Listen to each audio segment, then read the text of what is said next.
আসসালামু আলাইকুম। কোরআন কারীম তেলাওয়াত করার সময় ওয়াজিব গুন্না, ইখফা গুন্না, ঈদগাম বা গুন্না যদি এক আলিফ থেকে কম করা হয় কিংবা না করা হয় তবে কি অর্থের পরিবর্তন হয়? কোরআনের যে কোনো উচ্চারণে ইচ্ছাকৃতভাবে ভুল করলে কোরআনের অর্থের অনুবাদ ভুল হতে পারে।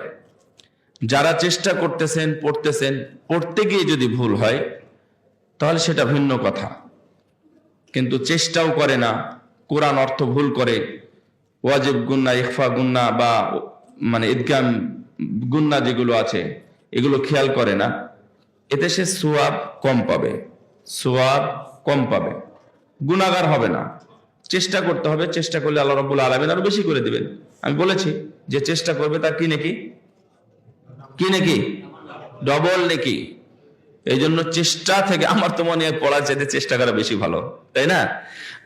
প্রত্যেকটা মানুষই তার মাকাম মাহমুদ পর্যন্ত কিন্তু পৌঁছতে পারে।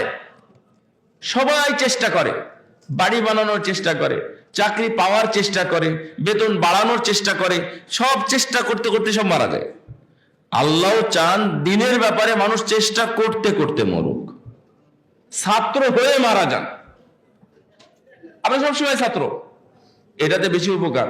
সো ওয়াজিব গুন্না বা ইত্যাদি যেগুলো আছে সেগুলো যারা জানে না ওদের চেষ্টা করতে হবে, আর এগুলো ছাড়াও যদি কেউ পড়ে সওয়াব হবে, কিন্তু যারা সহিশুদ্ধভাবে পড়ে, তার তিল সহ পড়ে, তাদের সওয়াব পরিপূর্ণ হবে।